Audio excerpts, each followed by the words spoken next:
Recently मैं एक accountant को इंटरव्यू में पूछा गया कि फ्री कैश फ्लो क्या होता है। तो उस अकाउंटेंट ने सिंपल तरीके से आंसर किया कि सर मुझे कैश फ्लो स्टेटमेंट के बारे में तो पता है, जो हम अकाउंटिंग स्टैंडर्ड 3 या इंडिया 7 के हिसाब से प्रिपेयर करते हैं, लेकिन फ्री कैश फ्लो के बारे में कोई इन्फॉर्मेशन नहीं है। अगर आप भी एज अकाउंटेंट वर्क कर रहे हैं और आपको किसी ने फ्री कैश फ्लो के बारे में पूछ लिया, तो उसी को हम सिंपल तरीके से आज के सेशन में हम समझेंगे।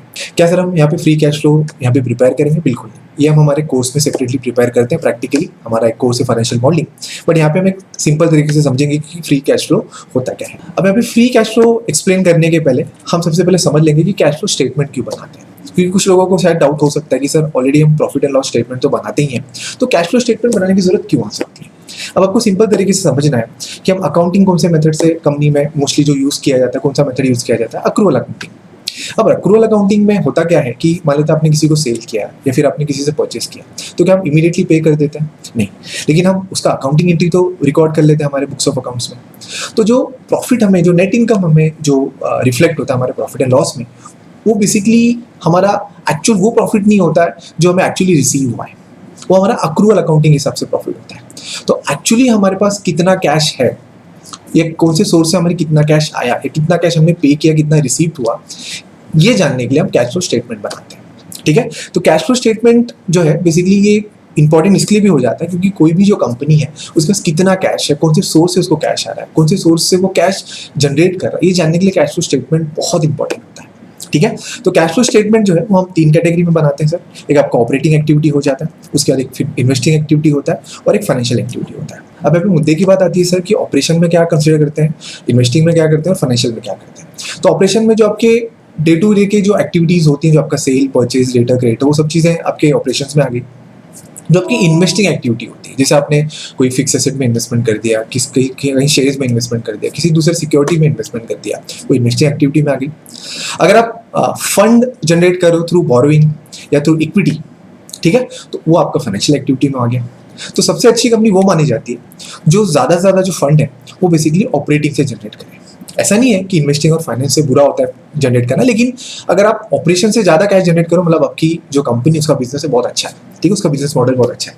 बट सर मुद्दे की बात है कि फ्री कैश फ्लो क्या होता है। तो फ्री कैश फ्लो का मतलब होता है कि कंपनी के जो डे टू डे के जो एक्सपेंसेस हैं वो माइनस करने के बाद और कंपनी के जो कैपिटल एक्सपेंडिचर है वो माइनस करने के बाद कंपनी के पास फ्री कैश कितना बचता है। मतलब सिंपल तरीके से कि कंपनी की जो ऑपरेटिंग एक्टिविटीज है वो एक्सपेंसेस माइनस करने के बाद, मतलब उसको बोलते हैं हम टोटल CFO, ठीक है, करेक्ट है, बराबर।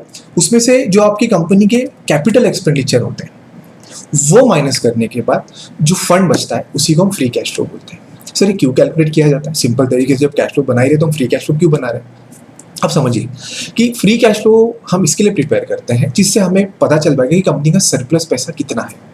सरप्लस पैसा अगर होगा तो वही सरप्लस पैसा कंपनी क्या करेगी, वो आगे डिविडेंड के लिए यूज़ कर सकती है, वो आगे एक्सपांशन के लिए यूज़ कर सकती है। अगर किसी कंपनी को टेक ओवर करना है तो उसके लिए वो फ्री कैश यूज़ करेगी। फ्री कैश मतलब कंपनी के जो डे टू डे के एक्सपेंसेस माइनस करने के बाद, मान लेते हैं आपकी जो सैलरी 1 लाख है, ठीक है, करेक्ट है, और आपकी 1 लाख की सैलरी में आपकी जो मंथली एक्सपेंसेस है वो 70,000 है, तो सर 30,000 क्या हुआ? फ्री कैश फ्लो हुआ। तो 30,000 का क्या करेंगे सर? हम कहीं इन्वेस्ट करेंगे जिससे हमें अच्छा रिटर्न्स मिल सके। तो इसी तरह कंपनी भी क्या करती है?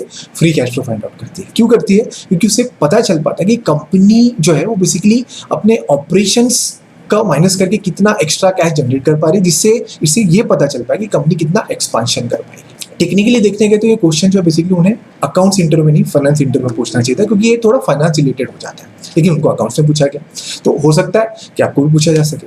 तो हमने इसको सिंपल तरीके से यहाँ पे समझा कि फ्री कैश फ्लो का मतलब होता है कि कंपनी का ऑपरेशंस और कैपिटल एक्सपेंडिचर माइनस करने के बाद कितना पैसा बचता है। अब आपको मैं ये भी बताते हुए चलता हूँ कि फ्री कैश फ्लो जो है वो आपको 2 तरीके का देखने के लिए मिलेगा।